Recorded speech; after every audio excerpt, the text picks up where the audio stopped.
The grand chamber of the Galactic Council floated in neutral space like a jewel carved from crystal and starlight. Inside the massive hall, representatives from 200 different species gathered in their designated sections. The chamber hummed with the soft buzz of universal translators working overtime to convert thousands of conversations into comprehensible formats for every being present. Kyle Martinez stood at the human delegation platform and felt the weight of 200 pairs of eyes on him, though many of those eyes were nothing like human eyes at all. Some delegates possessed multiple visual organs, others perceived through entirely different senses, but all of them were focused on Earth's ambassador with varying degrees of hostility, curiosity, or contempt. Beside Kyle, Commander Lisa Harper maintained her military posture, her face calm despite the tension radiating through the chamber. She had served in combat zones across 3 planets before joining the diplomatic corps, and she knew how to read a room even when that room contained beings who looked like nothing from Earth's evolutionary history. The Galactic Council had existed for thousands of years before humans discovered faster-than-light travel and stumbled into the wider universe. These species had built a civilization based on order, protocol, and carefully maintained stability. They had systems for everything, procedures that governed every interaction, rules that had been refined over millennia to prevent conflict and maintain peace. Then humans arrived 15 years ago with their messy emotions, their constant questions, and their frustrating habit of treating guidelines as suggestions rather than laws. The session had been called to address what the Council termed the human problem. 3 weeks earlier, a human exploration vessel named Pioneer had entered the contested zone without proper authorization. The contested zone was a region of space claimed by multiple species, but governed by treaties so complex that navigating them required teams of lawyers and months of paperwork. Captain Nathan Cole, commanding the Pioneer, had detected unusual energy readings near what appeared to be an abandoned space station. Instead of retreating and filing the proper investigation request through 17 different bureaucratic channels, Nathan had made a choice that seemed obvious to any human but baffling to most Council species. He went to investigate immediately. What Nathan and his crew found was not an abandoned station, but a derelict weapons facility from some ancient war, its automated system still active and its damaged reactor drifting toward 3 inhabited systems. The facility could have exploded with enough force to sterilize planets, killing millions across multiple species. Nathan and his crew spent 2 days working without sleep to disable the facility's defense systems and stabilize the reactor. They saved countless lives and prevented a disaster that would have sparked interspecies conflicts over who was responsible for the contaminated space. The Council's response to this heroic action was to bring formal charges against Earth for unauthorized military operations, interference with archaeological sites, and operation of dangerous technology without permits. Nathan had violated so many protocols that the legal documents listing his infractions were longer than some species' constitutions. High Chancellor, Vornak rose from his throne-like seat at the center of the chamber. The Zynthian stood 7 feet tall with 4 arms and skin that shimmered with iridescent purple patterns. He had led the Council for 30 years and had seen countless debates, but his expression suggested this one particularly annoyed him. Vornak gestured with 2 of his 4 hands and the chamber fell silent. His voice, translated into every language simultaneously, carried the weight of ancient authority. He spoke of order and stability, of rules that existed for good reasons, of the careful balance that kept hundreds of species living together peacefully. Then he yielded the floor to Delegate Kresh, and Kyle felt his stomach tighten with dread. Kresh was a Kraylock, a species of warriors with crimson scales and sharp features that made them look perpetually angry. His people had a long military tradition and viewed the universe through the lens of strength and hierarchy.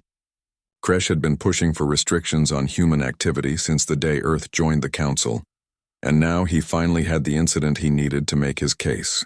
The Kraylock delegate rose with theatrical flourish, his scales catching the light as he turned to address the assembly. He spoke with barely contained contempt about the human pattern of behavior. In 15 years of Council membership, humans had been involved in more incidents than species who had been members for centuries. They ignored regulations, took unnecessary risks, and seemed constitutionally incapable of following proper procedures. Kresh pulled up holographic displays showing statistics and data. Border violations, Technology accidents, diplomatic incidents, all featuring human involvement. He played recordings of frustrated council officials trying to explain basic regulations to human captains who nodded politely and then did whatever they wanted anyway. The recordings were damning because they were accurate. Kyle watched as a human merchant argued with a Thronese customs official about cargo inspection protocols. The human kept asking why the protocols existed and whether there might be a faster way, while the official repeated the same regulations with increasing frustration. Another recording showed a human medical team ignoring quarantine procedures during an outbreak, rushing in to help before proper containment could be established. They had helped contain the disease, but they had also violated a dozen safety regulations in the process. Kresh let the recordings speak for themselves, and murmurs of agreement rippled through the chamber in various forms. Some species clicked their mandibles in affirmation, others produced warbling sounds, and still others used gestural languages that the translators converted into consensus indicators. The mood in the chamber was shifting toward inevitable conclusion. These aliens had made up their minds before the session began, and now they were justifying a decision already reached. Kresh presented his proposal with the confidence of someone who knew he had the votes. Severe restrictions on human activity throughout council space, including mandatory observers on all human vessels, a ban on human exploration beyond designated safe zones, and requirements that all human technological development be submitted for council approval before implementation. The proposal would effectively end human expansion into space. Earth would become a client state under permanent supervision, allowed to exist in the galactic community but never truly part of it. Kyle rose to respond when Kresh finished, and the chamber's attention shifted back to him. He began with standard diplomatic language, acknowledging the concerns and promising that Earth took these matters seriously. He explained that Captain Nathan Cole had been disciplined and that Earth was reviewing its training procedures. But even as the words left his mouth, Kyle could see he was losing. The delegates were not listening anymore because they had already decided.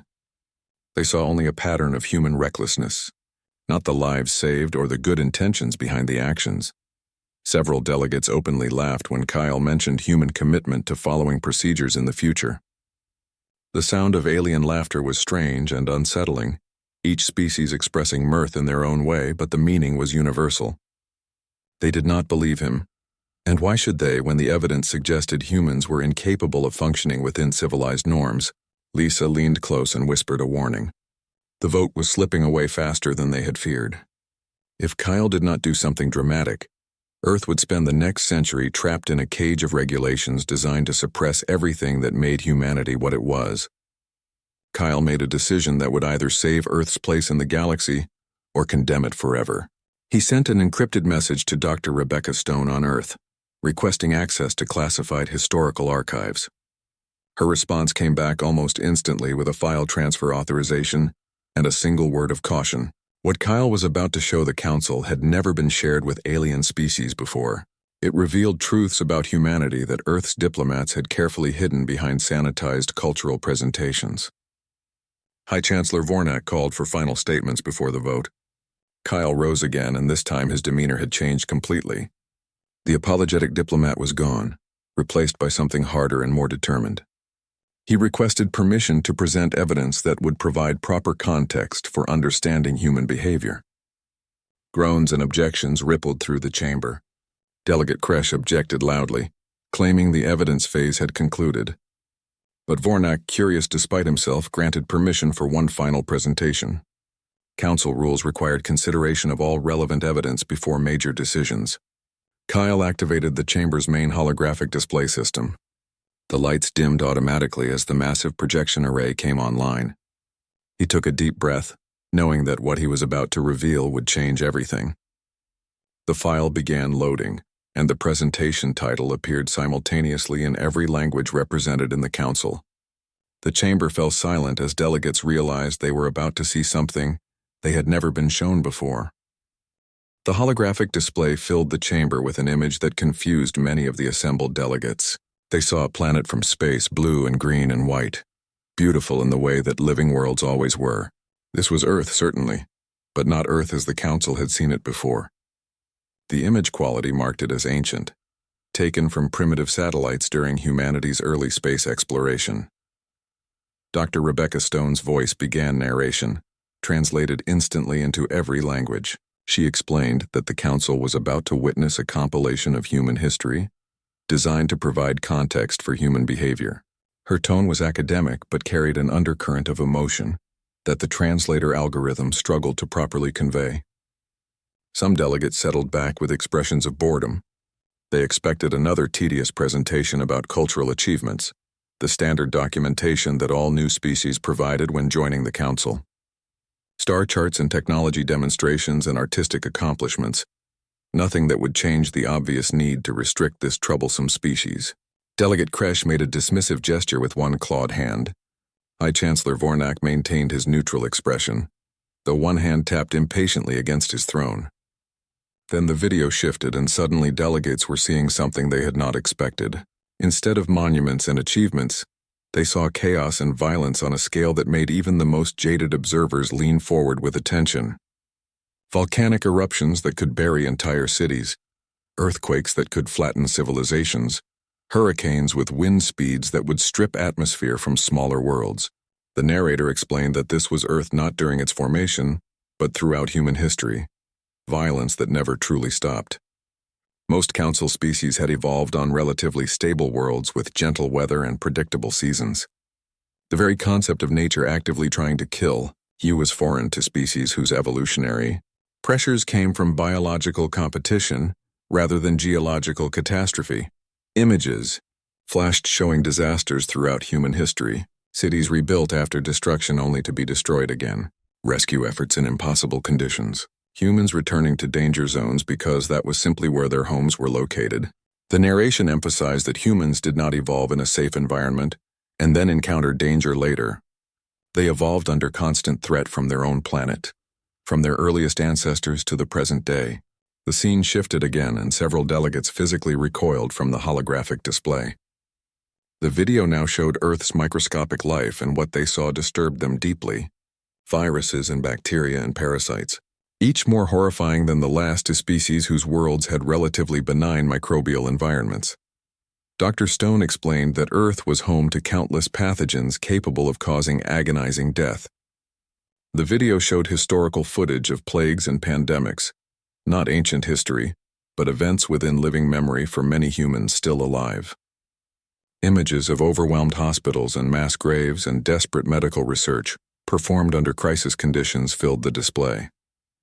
But the narration took an unexpected turn. Dr. Stone described how humans adapted not just biologically but culturally and technologically. They developed medicine without having advanced science to work with. They created vaccines by deliberately exposing themselves to weakened diseases. They performed surgery with primitive tools because the alternative was death. The video showed a human field hospital during one of their historical wars. Medics working in combat zones while treating injuries that would be instantly fatal on worlds with less hardy species. A Valkyrian delegate unconsciously touched their own smooth skin, trying to imagine surviving in such an environment, and failing to comprehend the reality. The presentation continued with Earth's predators, and even Delegate Kresh found himself leaning forward with interest despite his earlier dismissal. Great white sharks breaching the surface with massive jaws, saltwater crocodiles that had remained unchanged for millions of years as perfect killing machines, bears and big cats and venomous creatures, each highlighted with data comparing them to dangerous fauna from other council worlds. The comparisons were sobering. Because Earth's predators matched or exceeded the danger posed by the most lethal creatures from a dozen different worlds. Dr. Stone emphasized a crucial point that made several delegates shift uncomfortably. Humans were not the apex predators of their world despite their intelligence. They shared their planet with creatures that could and regularly did kill them. Yet humans not only survived but thrived, spreading across every continent and adapting to every environment from frozen tundra to steaming jungles. The video showed humans in situations that seemed impossible, swimming with sharks for research purposes, relocating aggressive crocodiles to protect both the animals and nearby communities, treating venomous snake bites in the field with improvised equipment, wildlife researchers tracking dangerous predators on foot, not as foolish thrill-seeking but as necessary work in a world where avoiding all danger was never an option. Humans learned to coexist with danger because they had no other choice. The chamber grew quieter as the video transitioned to its most difficult section. Images of human warfare filled the display. Not glorified or sanitized, but raw historical footage showing the true nature of human conflict. Ancient battles with swords and spears. Medieval warfare with armor and castles. Industrial age conflicts with machines designed specifically for killing. The world wars that nearly destroyed human civilization entirely. Many council species had experienced conflicts in their distant past, but nothing approached this scale or intensity. Humans waged war with creativity and efficiency that made galactic military analysts reconsider their assumptions about conflict. Nuclear weapons capable of rendering entire regions uninhabitable. Chemical warfare that could kill thousands in minutes. Biological agents that turned the human body against itself. Technologies that humans developed and actually used against each other, not just as theoretical deterrents. But Dr. Stone's narration refused to let this be a simple story of violence and destruction. She explained the context behind each conflict, resources and ideology and territory and belief, each war driven by genuine convictions and desperate needs. More importantly, humans also developed the capacity to stop fighting, to build peace, to choose cooperation even when continued conflict would have been easier. The video showed the aftermath of wars with reconciliation efforts and peace treaties, former enemies becoming allies, international organizations built from the ashes of conflict, humans helping rebuild what they had destroyed, learning from their mistakes even while never quite losing the capacity for violence that their evolution had granted them. The council chamber was no longer bored. Delegates watched with expressions ranging from horror to fascination to a kind of reluctant respect. Even High Chancellor Vornak had stopped his impatient tapping, all forearms now still as he processed what he was seeing. This was not the sanitized version of human history that Earth had presented during their membership application. This was the truth behind the behavior that Council found so frustrating. Some delegates began whispering among themselves, their conversations creating a multilingual murmur that the translators worked to keep manageable. Delegate Kresh watched with narrowed eyes, his earlier contempt replaced by something more complex. Recognition, perhaps, or reassessment of assumptions he had held since first encountering humans. The video showed humanity's first steps into space, but unlike most species' gentle progression from atmosphere to orbit, human space exploration was marked by the same desperate determination that characterized everything in their history. Early rockets exploding on launch pads, killing crew members and destroying years of work. Astronauts dying in fires during ground tests. Missions proceeding with equipment that would be considered criminally unsafe by galactic standards. The video did not hide the failures or minimize the costs, but it also showed the triumphs that came from that willingness to take risks. Humans walking on their moon with technology that modern council engineers considered impossibly primitive. Space stations assembled piece by piece in orbit through sheer determination. Probes sent to the edges of their solar system with barely enough power to transmit findings back home. Each achievement accomplished through improvisation and determination and a refusal to accept limitations that seemed obvious to more cautious species. Dr. Stone highlighted a specific example that resonated through the chamber. A mission called Apollo 13, where humans suffered catastrophic system failures far from Earth with no hope of rescue. Instead of accepting the loss of the crew, human engineers worked without rest using primitive computers to devise solutions using only materials available on the damaged spacecraft. The crew survived through improvisation and creativity, and a refusal to give up that seemed almost insane to species accustomed to accepting obvious limitations. The narration began drawing connections, and Kyle could see understanding dawning on some delegates' faces. Every behavior the council found frustrating traced back to humanity's evolutionary history. Humans ignored procedure because they evolved in an environment where following nature's rules meant death. They took initiative because waiting for permission would have. The silence stretched across the chamber like a physical thing, pressing down on every delegate and making the vast space feel suddenly small and confined. Kyle remained standing at the human delegation platform, acutely aware that every being present was processing what they had just witnessed in their own way. Some stared at the darkened display screen as if expecting more images to appear. Others looked at Kyle with expressions he could not quite read, seeing him perhaps for the first time as something more than a political obstacle or diplomatic problem. Commander Lisa Harper maintained her military composure, but Kyle could see the tension in her shoulders and the way her hand rested near her data tablet, ready to respond to whatever came next. They had revealed more about humanity in 30 minutes than Earth's entire diplomatic corps had shared in 15 years of council membership. The gamble was either brilliant or catastrophic, and they would know which very soon. High Chancellor Vornak moved first, his forearms unfolding slowly in a gesture that long experience had taught Kyle meant careful deliberation. The Xinthian had presided over countless debates and made decisions that affected billions of lives, and his measured response now suggested he understood the significance of this moment. Delegate Kresh was the first to speak, his voice cutting through the silence with an edge that was different from his earlier contempt. His crimson scales flushed darker as he rose, but instead of mockery his tone carried something unexpected, respect mixed with concern, understanding tempered by deeper worry about what that understanding meant. Kresh acknowledged that the presentation provided valuable context that changed his perspective on human behavior. His own species, the Kraylock, were warriors who recognized the survival instincts that shaped humanity through millions of years of brutal natural selection. But this recognition led Kresh to a different conclusion than Kyle had hoped. If humans were hardwired for the behaviors that concerned the Council, that made restrictions even more necessary rather than less. He argued this not from contempt anymore, but from genuine concern for galactic stability. A species bred for conflict and crisis might be exactly what the carefully balanced Council could not afford, operating without oversight. Their nature made them dangerous not through malice but through fundamental incompatibility with peaceful coexistence. Several delegates signaled agreement with varying species-specific gestures. Kyle felt his stomach sink as he realized the video might have provided justification for the very restrictions he hoped to prevent. Understanding human nature did not automatically translate into acceptance of that nature. Then a soft chime indicated a request to speak from an unexpected source. Ambassador Lyran of the Sarish rose slowly from her delegation area. The Sarish were among the oldest peaceful civilizations in the Council, known for philosophical approaches and absolute commitment to nonviolence. If any species would oppose humanity based on the video, logic suggested it would be them. Lyran stood barely 4 feet tall with translucent skin, showing bioluminescent patterns of her circulatory system.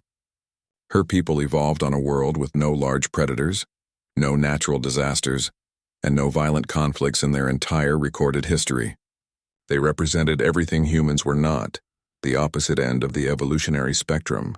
When Lyran spoke, her melodic voice carried the weight of careful thought. She thanked Kyle for the presentation and acknowledged that it had disturbed her deeply, but her disturbance came not from fear of humans but from recognition of her own species' failure to understand them. The Sarish had always known their evolutionary path was unusually gentle.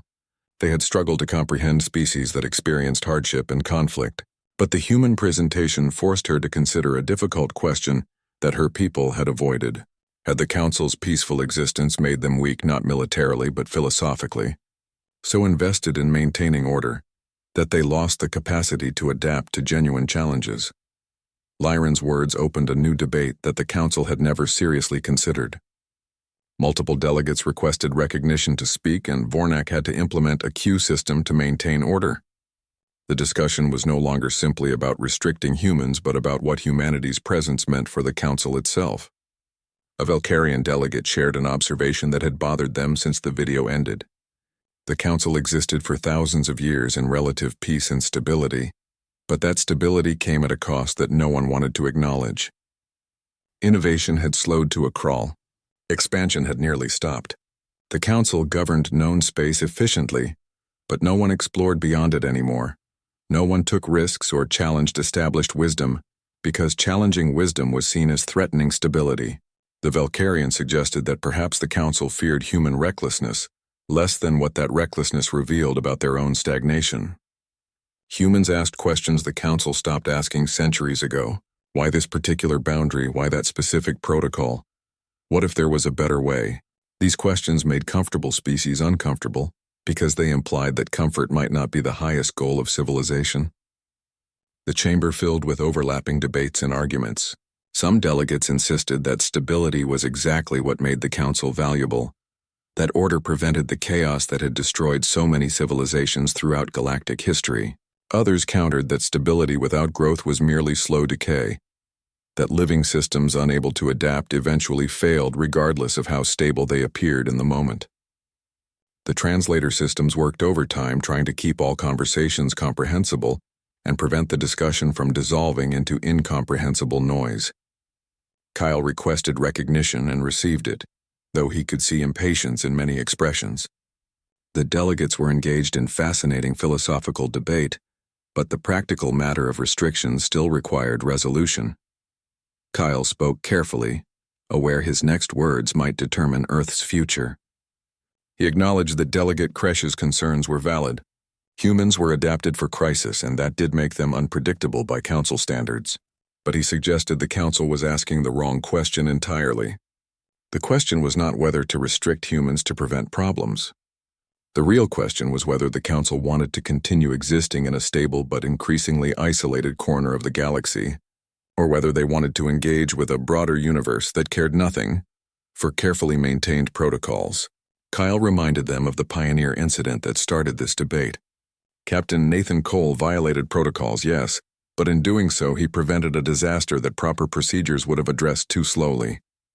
The weapons facility would have drifted into inhabited space, while committees debated jurisdiction and filed investigation requests through proper channels. Millions would have died while bureaucrats followed rules. Kyle presented a counter-proposal that made several delegates lean forward with interest. Instead of restricting humans, establish a new category of council membership. Exploratory partners, perhaps, who operated under modified protocols acknowledging their different nature while maintaining accountability. Humans would report activities and accept consequences for genuine violations, but would not be bound by procedures designed for species who evolved under completely different circumstances. At Kyle's signal, Dr. Rebecca Stone activated her holographic link from Earth. Her presence as a full-sized projection added weight to what she was about to say.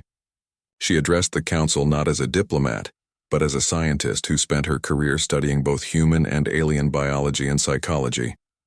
Dr. Stone presented data that made many delegates uncomfortable. She showed comparative studies of stress responses, decision-making under pressure, and adaptability to changing circumstances across multiple species. The results consistently showed humans outperforming most Council species in high-stress scenarios, not because they were smarter or stronger, but because they evolved to function when everything was going wrong. But she also presented data showing human failure rates in stable procedural environments. Humans struggled with routine, became bored with repetitive tasks, and frequently challenged established procedures not from malice, but because their brains were literally wired to question and innovate. Forcing humans to operate exactly like other species was fighting their fundamental neurology, and expecting different results was ignoring basic biology. She concluded with an observation that made several delegates shift uncomfortably in their seats. The Council faced a choice between comfort and capability. They could restrict humans and maintain comfortable stability, or they could adapt their system to accommodate a species that might push them toward growth they had been avoiding for centuries. Delegate Kresh rose again, and his body language carried none of his earlier aggressive certainty. He made an admission that clearly cost him something. The Kralok were warriors who prided themselves on strength and combat prowess. But watching humanity's history forced him to recognize something his people never wanted to acknowledge. The Kralok evolved as apex predators and developed impressive military capabilities. They conquered their planet through force and became one of the Council's primary security providers. But they did so in an environment with clear rules and understood opponents. They never faced the constant impersona. The recess extended for 3 standard galactic days, an unusual length that indicated the depth of deliberation occurring behind closed doors throughout the Council complex. Kyle and Lisa used the time to conduct their own diplomatic offensive, meeting privately with any delegates willing to listen and answer questions about human nature and Earth's proposals. Back on Earth, the waiting was almost unbearable for billions of humans watching their future being decided in a chamber floating in neutral space.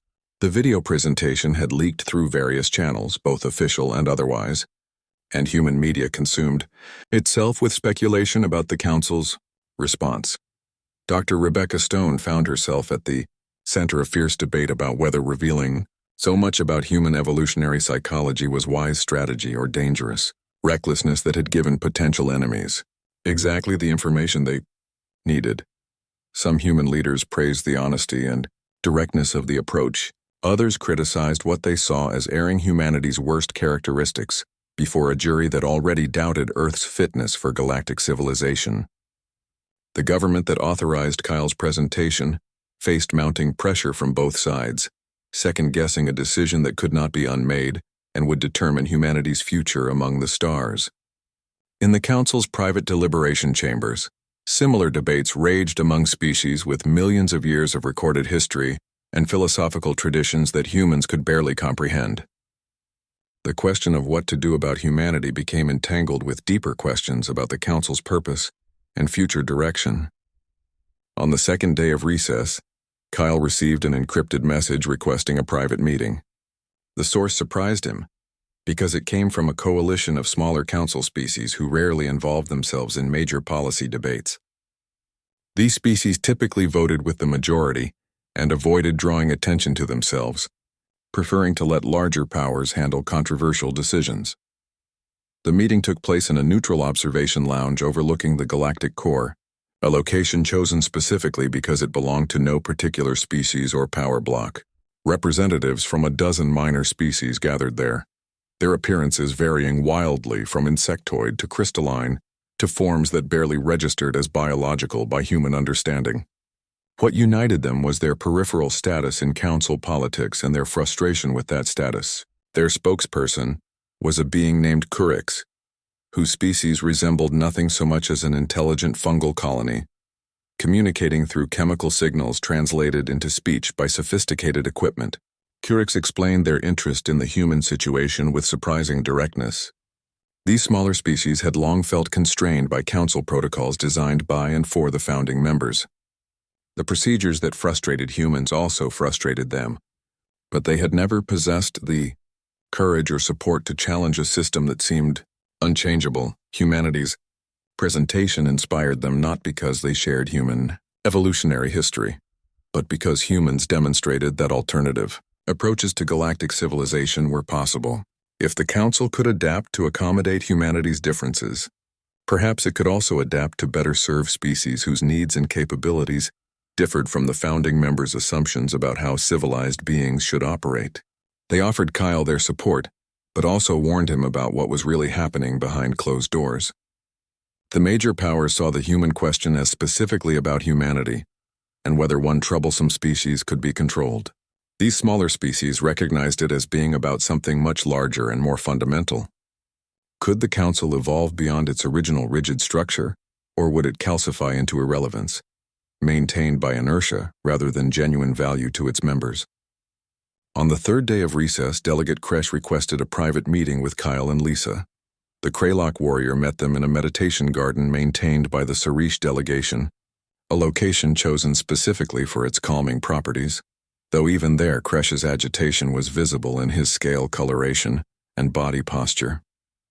He explained that he had been consulting with military strategists from his homeworld about the human situation. The Kraylock had run scenarios and simulations based on what they learned from the presentation, and their conclusions troubled them deeply enough that Kresh received authorization to share certain findings with Earth's representatives. If the Council restricted humanity severely, Kresh believed it would create exactly the confrontation everyone hoped to avoid. Humans constrained by regulations they viewed as unjust would find ways to circumvent those regulations. The Council would be forced to escalate enforcement. Humans would resist escalation, and the spiral toward open conflict became almost inevitable, according to every simulation the Kraylock analysts ran. But if the Council rejected restrictions entirely, they risked encouraging human behavior that genuinely threatened galactic stability. Humans might interpret complete acceptance as license to ignore all boundaries, creating chaos that would eventually force confrontation anyway. Kresh proposed a middle path that balanced human nature against Council needs. Create a formal partnership program where humans operated with increased autonomy, but also increased responsibility. Pair human vessels with Council observers, who facilitated communication and mutual understanding, rather than attempting to control operations.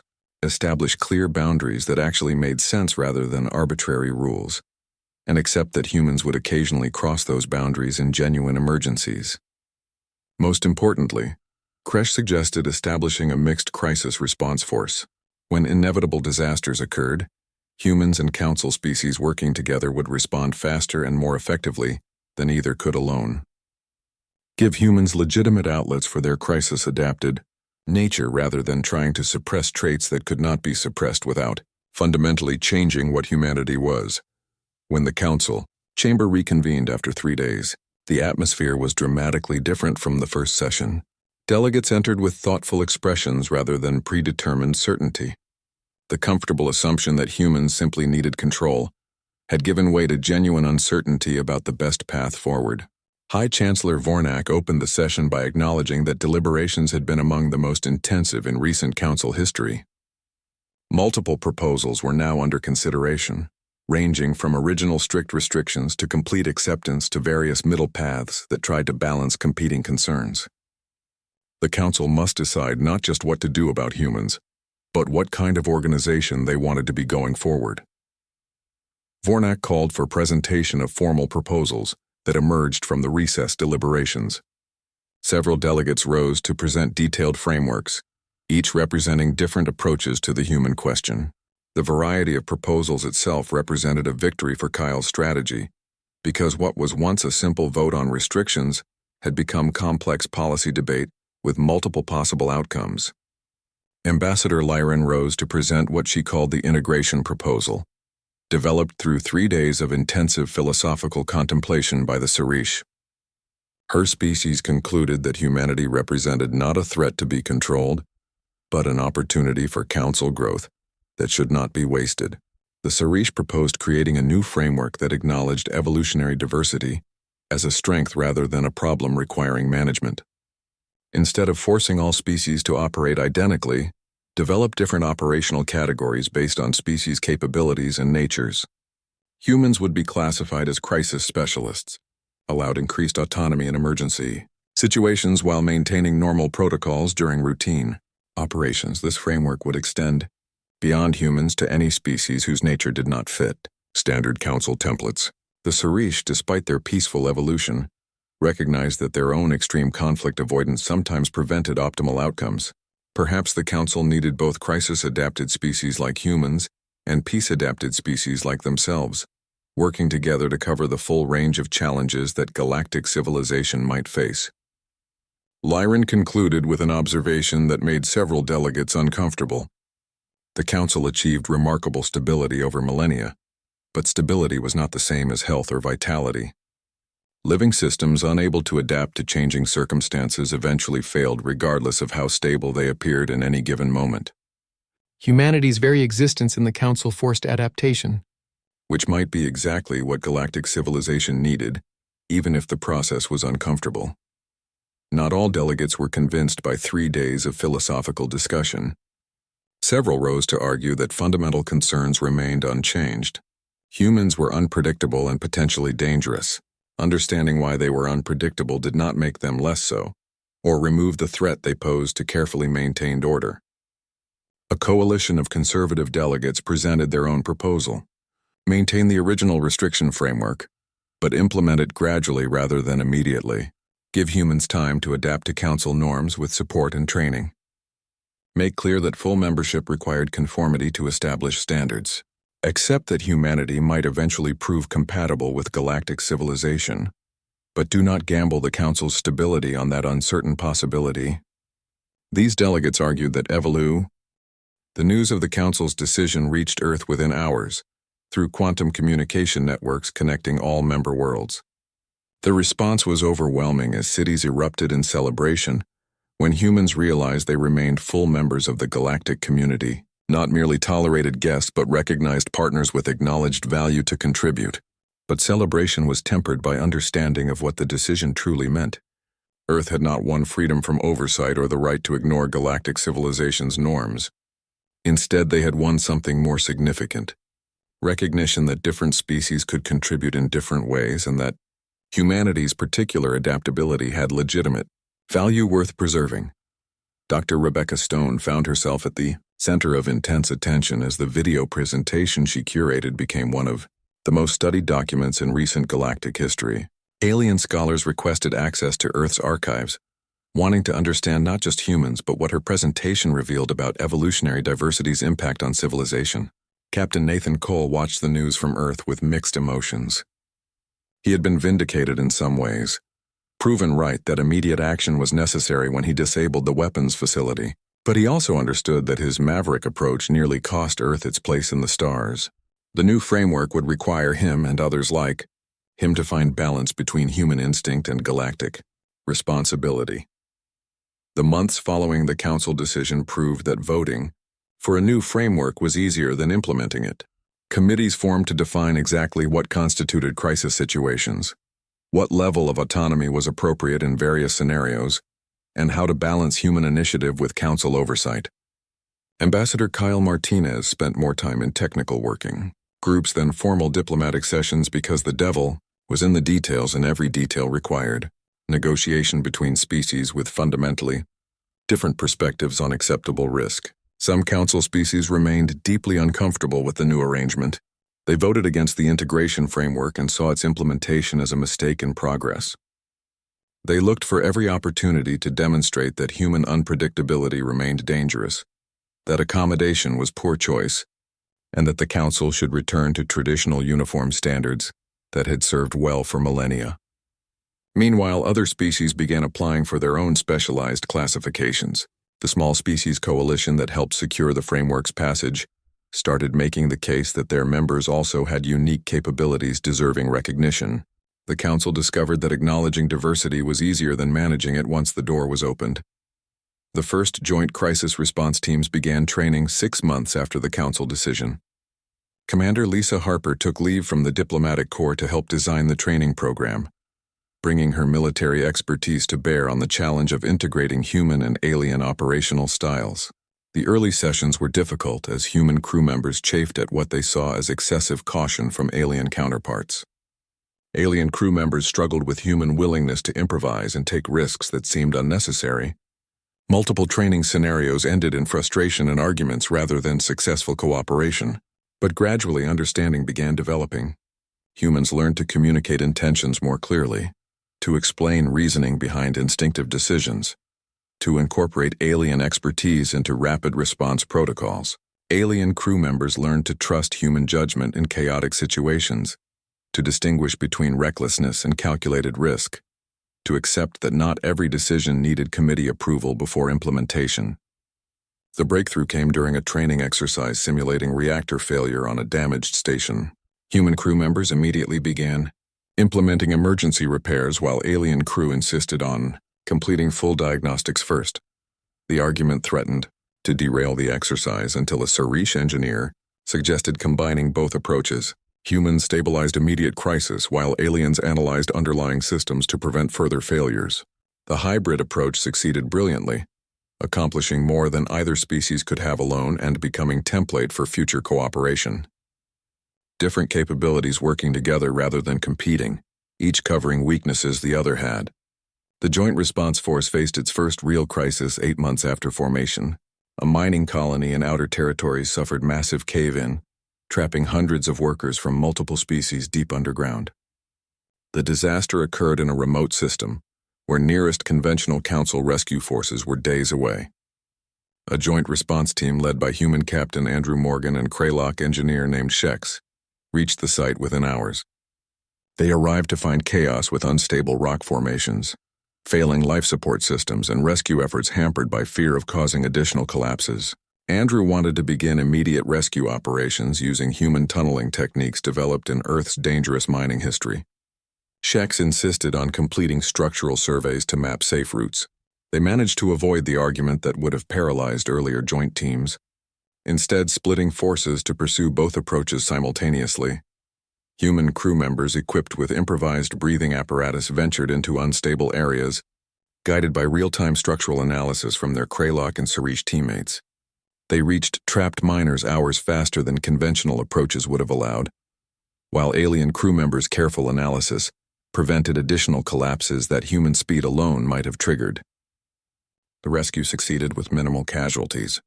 When conventional Council forces arrived days later, they found crisis already resolved and mining operation being safely shut down. The success made headlines across Council space. and silenced many critics who claimed the integration framework was a mistake. Delegate Kresh became an unexpected advocate for the new system. The Kraylock warrior, who once pushed for strict restrictions, now argued that the integration framework represented the Council's most significant evolution in centuries. His conversion was not ideological but pragmatic because he had seen results and could not deny their value. In a formal address to the Council 9 months after the original decision, Kresh presented data on crisis response times, casualty rates, and operational efficiency. The joint teams consistently outperformed traditional Council response units, not because humans or aliens were superior, but because combined capabilities covered weaknesses each had alone. Kresh also shared personal reflection that surprised many who knew his reputation for strict military discipline. Working with humans taught the Kraylock something they had lost in centuries of Council membership: the value of controlled chaos, of finding order within apparent disorder rather than imposing order from outside. Kresh proposed expanding the integration framework beyond crisis response because why limit recognition of evolutionary diversity to emergency situations, when perhaps the Council should examine all operations and consider where different species' unique capabilities might provide value that uniform standards could not. A year after the video that changed everything, Kyle sat in the same Council chamber where he gambled Earth's future on historical presentation. He was attending a session on expanding exploration beyond Council space, a topic that would have been unthinkable under the old system. The debate was vigorous but fundamentally different from past confrontations. Species with different capabilities argued not about who was right, but about how to combine strengths. The Council was beginning to see diversity not as problem requiring management, but as resource-enabling possibilities that homogeneity could never achieve. Kyle reflected on how close they came to different outcome. If the video had failed to convince, if the Council voted for restrictions, Earth would have faced choice between submission and separation from galactic civilization. Either outcome would have stunted humanity's development and deprived the Council of capabilities they were only beginning to appreciate. But the video succeeded not by hiding human nature, but by explaining it, by forcing the Council to confront their own assumptions about what civilization required. The lesson was not that humans were special or superior, but that evolution created genuine diversity that could not be ignored or suppressed without cost. Captain Nathan Cole received clearance to return to deep space exploration, this time commanding a joint crew vessel.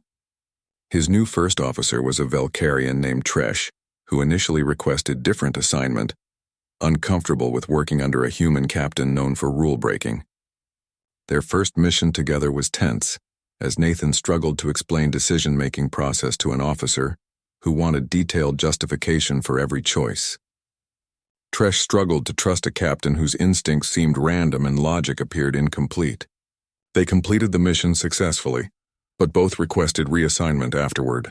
Commander Lisa Harper, now overseeing integration programs, denied both requests and assigned them to work together on simulator exercise designed specifically to highlight how different approaches could complement each other. The exercise forced them to recognize that Nathan's instincts were not random, but pattern recognition operating below conscious thought. While Tresh's careful analysis caught problems Nathan's intuition might miss, 6 months later, Nathan and Tresh volunteered for dangerous survey missions